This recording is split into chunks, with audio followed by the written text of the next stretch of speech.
क्या इजराइल ने हमास के सामने घुटने टेक दिए हैं? ऐसा इसलिए क्योंकि इजराइल के सबसे बड़े जनरल ने इस्तीफे की पेशकश की है। उन्होंने माना है कि हमास की तरफ से जो हमला हुआ था उन्हीं की गलतियों की वजह से था।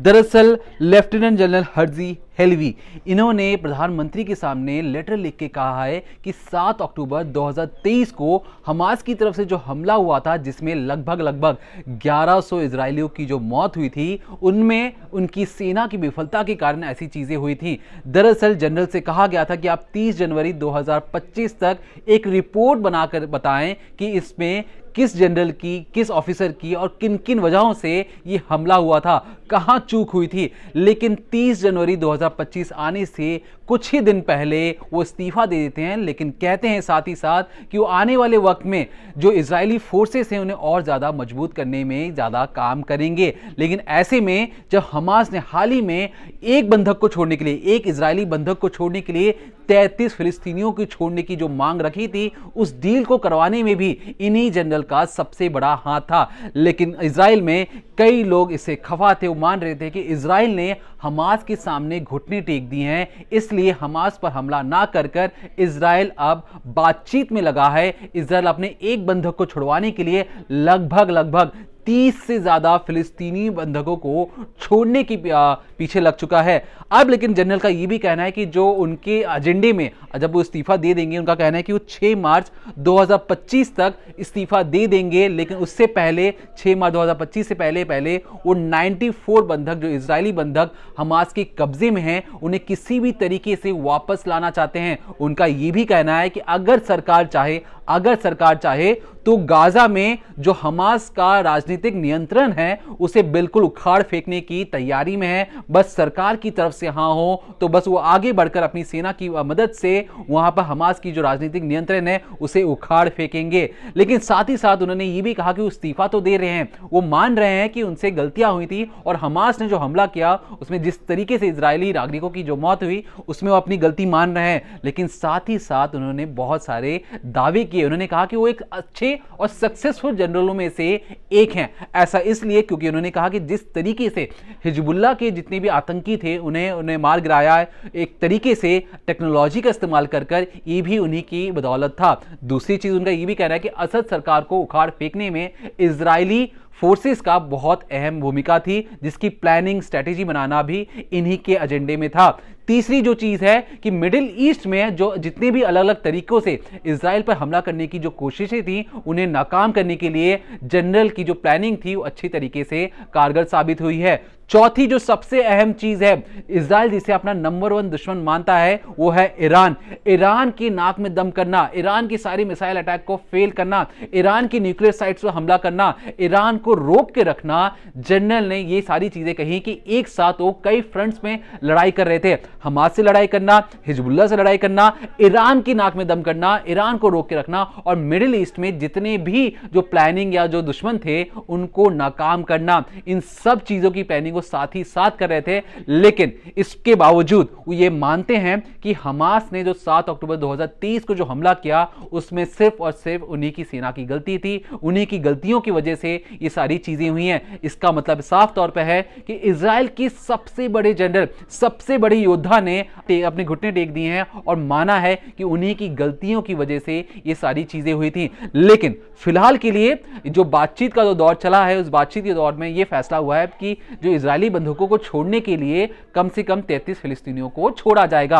अब आप ये सोचेंगे कि इजराइल इतना ताकतवर है, इजराइल ने लगभग गाजा के 90% इलाकों में कब्जा कर लिया था। अब ऐसी कौन सी बात हो गई कि इजराइल को पीछे हटना पड़ रहा है? तो अगर आपको सिंपल शब्दों में हम समझाने की कोशिश करें तो दरअसल जब ट्रंप सरकार की बातचीत आई थी, ट्रंप ने यह साफ तौर पर कहा था कि देखिए, ट्रंप अपनी सेना या अमेरिका अपनी सेना दूसरों की लड़ाई में नहीं भेजेगा।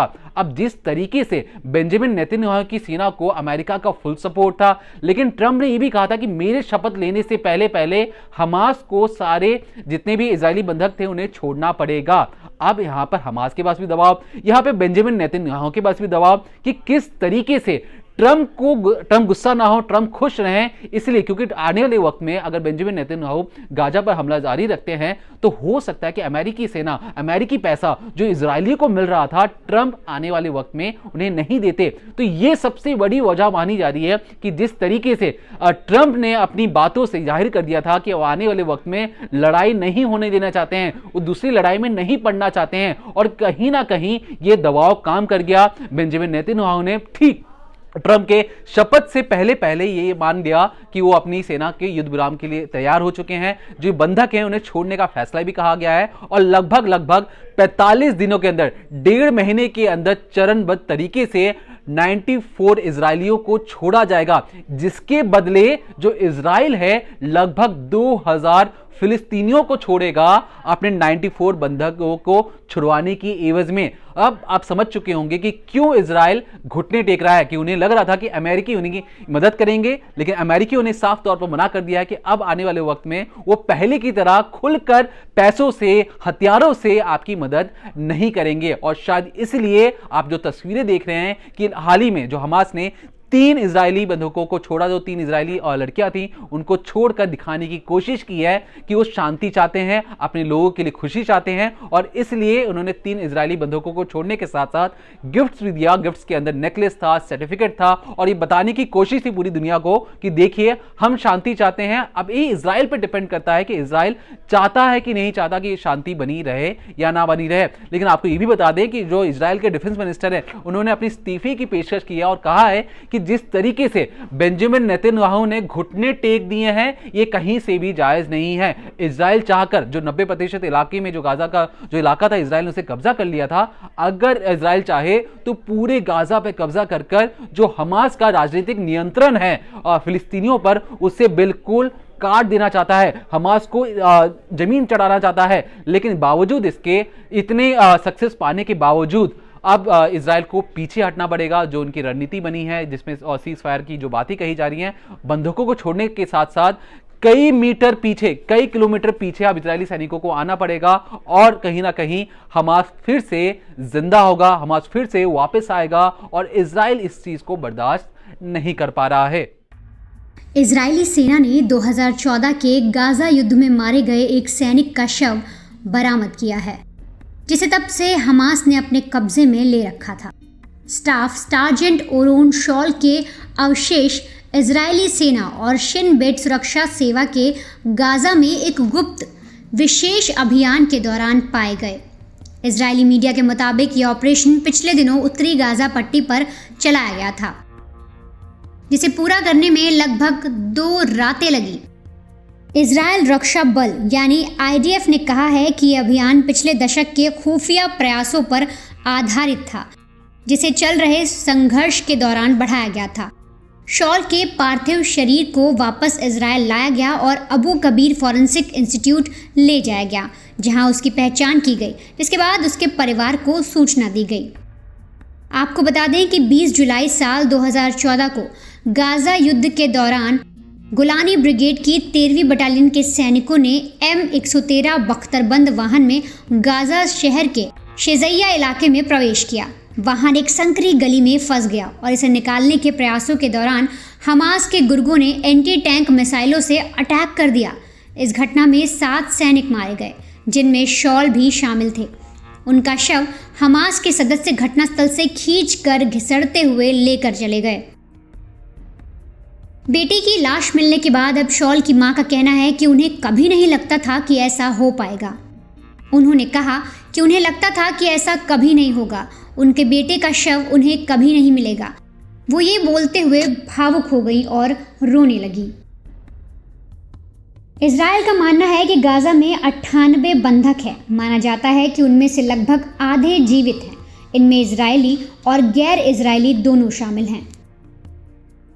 कुल बंधकों में से 94 को 7 अक्टूबर साल 2023 को इजराइल पर हमास के नेतृत्व वाले हमले में पकड़ा गया था। हमास ने 7 अक्टूबर 2023 के हमले से पहले शॉल समेत 4 इजरायलियों को भी हिरासत में रखा है। इनमें से एक लेफ्टिनेंट हैदर गोल्डन है, वो भी 2014 के युद्ध में मारे गए थे। उनका शव भी हमास ने अपने कब्जे में ले रखा है। वहीं बाकी 2 के बारे में माना जाता है कि वो अभी जीवित हैं। आईडीएफ ने रविवार को कहा कि वो गोल्डन के शव को भी बरामद करने का पूरा प्रयास कर रहे हैं। शॉल के शव की बरामदगी की घोषणा इजरायल और हमास के बीच युद्ध विराम के प्रभावी होने से कुछ समय पहले की गई थी। इससे इजरायल और हमास के बीच 15 महीने से चल रहा संघर्ष रुक गया। हमास ने 7 अक्टूबर 2023 को इजरायल पर हमला किया था, जिसमें करीब 1200 लोग मारे गए और 251 लोगों को बंधक बनाकर वापस गाजा ले जाया गया। इसके बाद यहूदी राष्ट्र ने हमास के कब्जे वाले गाजा पट्टी पर हमला शुरू कर दिया। इजराइल के सैन्य अभियान ने गाजा को बर्बाद करके रख दिया। गाजा में हमास द्वारा संचालित स्वास्थ्य मंत्रालय के अनुसार शनिवार तक लगभग 46,899 फिलिस्तीनी मारे जा चुके थे और तो और 1,10,000 से ज़्यादा घायल थे। गाजा सीज फायर समझौते के पहले चरण के तहत फिलिस्तीनी ग्रुप 33 बंधकों को रिहा करेगा। इसके बदले में इजराइल सैकड़ों फिलिस्तीनी कैदियों को मुक्त करेगा।